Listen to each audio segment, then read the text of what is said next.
Խոսենք ժողովրդական պատրաստեք։ Տիկին Գալյան, Նիկոլ Փաշինյանի մասնակցությունը պատարագին դուք ինչպես եք մեկնաբանում, դա քննադատությունների կենտրոնում է հայտնվել եւ նույնիսկ արդեն Կիրիլի խորհրդականն է ասում, որ Հայաստանի իշխանությունները իրենց սահմանադրական իրավունքները լիազորում են միջամտելով եկեղեցու գործերին։ Կիրիլը Ռուսաստանի հոգևոր առաջնորդ։ Ես հասկացա։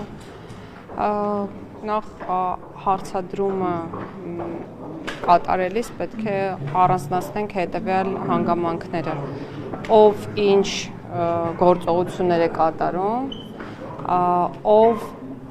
է գործողություններ կատարում որևէ լիազորության շրջանակներում կամ գործում է որպես քաղաքացի։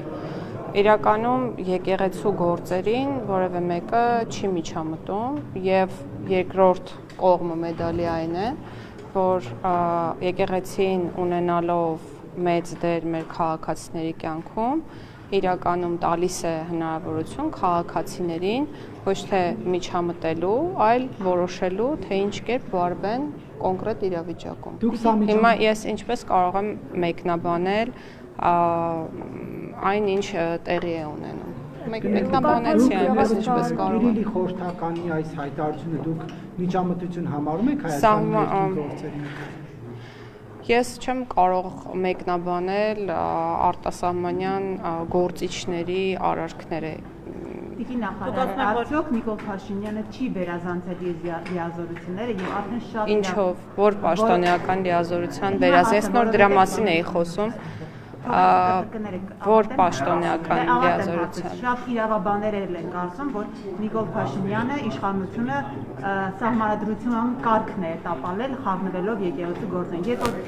Մայրաթորը հայտարարում էր, որ տվյալ քահանան կարգալույծ է, իշխանությունը չի որ պետք է որոշի նա կարգալույծ է թե ոչ։ Այսինքն նա ինչ որ ձևով մտնում է եկեղեցու գործերի մեջ։ Եկեղեցին սահմանադրական կարգ հասկացության մեջ ընդհանրապես չի մտնում։ Երկրորդ վարչապետի կամ որևէ այլ պաշտոնատար անձի լիազորությունների շրջանակներից դուրս է պատարագի գնալը, դա ուղղակի ցանկություն է, որը կարող է ունենալ յուրաքանչյուրը, այդ թվում վարչապետը։ Ինչով է դա միջամտություն եկեղեցու գործերին, եւ ես ձեզ խնդրում եմ այն ինչ տեղի է ունենում կոնկրետ անհատների հետ, որոնք հանդիսանում են եկեղեցական սպասավորներ, երբեք չկապել եկեղեցու հետ, որովհետև դրանք տարբեր բաներ են։ Արդարադատության նախարար այդ ամեն ինչը չի կապում, բայց գոնե երեք տեսել եք այն կադրերը, ինչպես անվտանգության ծառայողը քաղաքացուն բերանը փակելով դուրս անում եկեղեցու։ Դա ես կադրեր չեմ տեսել, բայց եթե բռնարարքի մասին է խոսքը, իհարկե դա քննադատելի երևույթ է, ոչ միայն քննադատելի, այլ նաև օրենքով պատժվող, եւ եթե այդպիսի բան է տեղի ունեցել, որը կրկնում եմ, որ ես չեմ տեսել, այդ մասին թող մտածեն իրավապահ մարմինները եւ տան համապատասխան արձագանք։ Կարծում եք, որ պետք է Նիկոլ Փաշինյանի անվտանգության աշխատակցին պատժել քաղաքացու բերանը եկեղեցուց։ Ես կարծում եմ, որ ցանկացած աշխատակից պետք է գործի իր լիազորությունների շրջանակներում, բայց ես եւ մենք այստեղ այս պահին գնահատականներ չենք կարող տալ, թե արդյոք որևէ անձ, այդ թվում որևէ լիազորություններ կրող պաշտոնատար անձ գործել է իրավաչափ, թե ոչ։ Այդ հարցի պատասխանը կարող են տալ միայն իրավապահ մարմինները։ Եվ տիկին նախարար, մեկ այլ երևույթի մասին, շաբաթ օրն էլ հրապարակվեց մի տեսանյութ, որը վերագրվում է Մայրաթորի դիվանապետին, խիստ անձնական բնույթի մի տեսանյութ։ Ինչպես է ստացվում, որ Հայաստանի Հանրապետությունում, որը ներկայացնում է իրավական պետություն, ժողովրդավար պետություն, եւ նման տեսանյութեր են պատրաստվում եւ հրապարակվում, իդեպ այդ տեսանյութերը ոչ բոլորին է հասանելի, այսինքն ոչ բոլորը կարող են անել հատուկ ծառայությունները, մեծ լծակներ ունեցողները, ինչու պետությունը չի պաշտպանում իր քաղաքացիներին։ Ես չեմ կարող ասել եւ չգիտեմ ով կարող է դա անել եւ կամ չի կարող անել, ես կարող եմ ասել մեկ բան, որ երևույթը ուղղակի անընդունելի է, անձնական կյանքի ցանկացած միջամտություն, հատկապես եթե դա զուգորդվում է որոշակի տեղեկությունների հրապարակմամբ, անընդունելի է եւ ոչ միայն անընդունելի է, այլ նաեւ քրեորեն հետապնդելի է։ Հիմա գործ կա դրանով։ Ես տեղյակ չեմ քրեական գործ։ Ենթադրում եմ, որ վաղ թե ուշ քրեական գործ պետք է լինի, եթե իրապես խոսքը անձնական կամ ընտանեկան գաղտնի կազմող տեղեկությունների հրապարակման մասին է, եւ եթե տեսանյութը fake չէ, ապա ես կարծում եմ, որ անձինք պետք է պարտադիր հաղորդում ներկայացնեն եւ պարտադիր պետք է քրեական գործ քննեն։ Դիմադիրները նշում են, որ գաղտնալսումներ են վերջի շրջանում, արդյոք չի մտահոգում ձեզ այս փաստը եւ չեք զբաղվում դրանով։ Համատարած գաղտնալսումներ։ Ես ինչով պետք է զբաղվեմ գաղտնալսումներով, խնդրում եմ էլի եթե կարելի է մի քիչ ներքև։ Ինչով պետք է զբաղվեմ ես գաղտնալսումները իրականացվում են կոնկրետ մարմինների կողմից, կոնկրետ նպատակներին համահունչ, իսկ այդ նպատակները կապվում են միայն հանցագործությունների կանխման կամ բացահայտման հետ։ Այլ պատասխան տալ չեմ կարող եւ չկա այլ բնության մեջ այլ պատասխան եւ պետք է նշեմ մեկ բան եւս, որ որպես օպերատիվ միջամտություն կամ օպերատիվ հետախուզական գործունեության տեսակ կամ միջոցառում ձեր կողմից նշված գաղտնալսումը իրականացվում է կամ կարող է իրականացվել, եթե դա մասնագիտացված մարմնի կողմից է իրականացվում, միայն դատարանի որոշման հիման վրա եւ դա է քաղաքացիների պաշտպանության երաշխիք, այսինքն արկա է կոնկրետ վերահսկողություն նմանատիպ օպերատիվ հետախուզական միջոցառումներ իրականացնելու նկատմամբ։ Չէ, երաշխիքը դատական վերահսկողությունն է։ Լսումներ են ու մենք չգիտենք այս պահին բոլորից լսում են թե չէ։ Այդ շեմը ինչպես է։ Բայց դա նոր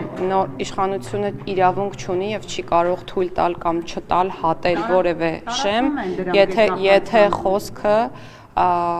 օպերատիվ հետախուզական միջոցառումների մասին է։ Բայց ես կարծում եմ, որ անձնական տվյալների ոչ իրավաչափ օգտագործման, անձնական կյանքի միջամտության հետ կապված բոլոր դեպքերը պետք է արժանանան համապատասխան արձագանքի եւ այն անձինք, որոնք որ ապօրինաբար օգտագործել են անձնական կյանքին առնչվող տեղեկությունները, ինչպես նաեւ հրապարակել են, պետք է ստանան իրենց արժանի եւ խիստ պատիժ։ Միայն անձնական կյանքի մասին տեղեկություններ տարածում հենց առաջինը Նիկոլ Փաշինյանի կողմից եղավ առանց տեսանյութի, սակայն մարդկանց անձնական կյանքի վերաբերյալ տարբեր գրառումներ եղան։ Ում կյանքի վերաբերյալ այն հոգևորականի, որը խախտել էր գրառումը չկատարեր, այդ դեպքի վերաբերյալ հանրային մեծ հետաքրքրություն չէր առաջանա եւ տեսանյութը միգուցե եւ չհայտնվեր համացանցում։ Գուցե եւ ոչ, բայց վարչապետի ասելիքը այն էր, որ պետք չէ եկեղեցականները թողնեն իրենց գործը, ուխտը, առաքելությունը եւ փորձեն զբաղվել քաղաքականությամբ եւ անընդունելի է, որ եկեղեցին ունենա այնպիսի սպասավորներ, որոնք իրենց արժեքներում կեղծ են։ Մենք օրեր առաջ ականատես եղանք, որ Հովանավանքում Ես չեմ կարող մեկ քայլ առաջ գալ իրականում։ Որ առաջ կան կգամ։ Ինչ վտանգ է սպառնում ձեզ Տիկին Գայլյան, որ առաջ կա։ Միկրոֆոնները որ իջեցնեք մի քիչ առաջ կգամ։ Ուղղակի չի լսվում, բայց իմ շարունակությունն է, կներեք, սա վերջացնենք։ Տիկին Գայլյան, կներեք, դուք ասում եք, որ հատուկ մարմինները միայն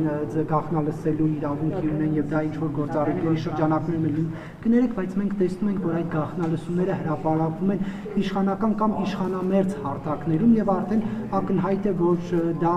եթե ինչ որ գործի շրջանակներում է եղել, ինչու իրավապահ մարմինը չի հրապարակում, այլ լրատվամիջոցները։ Ես չասացի, որ հատուկ մարմիններն ունեն միայն հնարավորություն, ես ասացի, որ իրավաչափ գաղտնալսում իրականացնելու իրավունք եւ հնարավորություն ունեն միայն օպերատիվ հետախուզական գործունեություն իրականացնող մարմինները, ինչը չի բացառում այլ անձանց կողմից ոչ օրինական ճանապարհով գաղտնալսումների իրականացումը, որը եւս քրեորեն հետապնդելի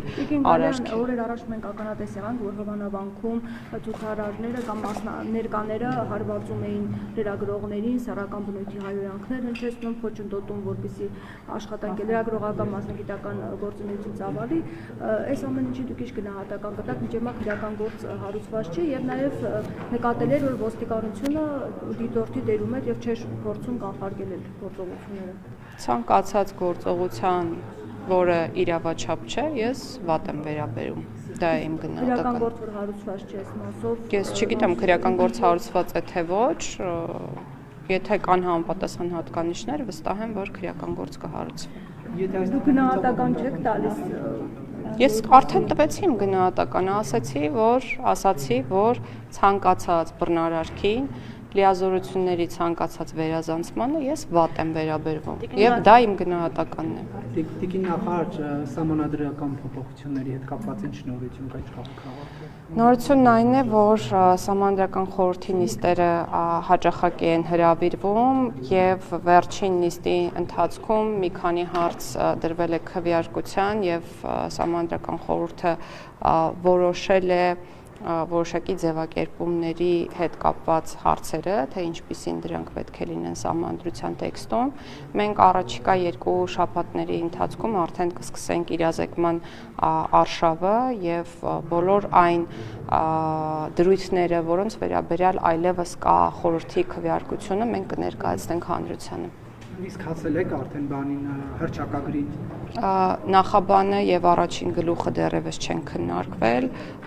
ուստի ոչ, հարցի պատասխանն է ոչ։ Եվ տիկին նախարար այս հարցը բարբերաբար եմ հնչեցնում, որովհետեւ անդադ բողոքներ ենք ստանում։ Համաներման կիրառման հետ կապված նախորդ անգամ ասացիք, որ չի նախատեսվում։ Հետաքրքրում է, հա, ազատազրկվածներին ինչու չի լինելու։ Որովհետև մենք ցանկանում ենք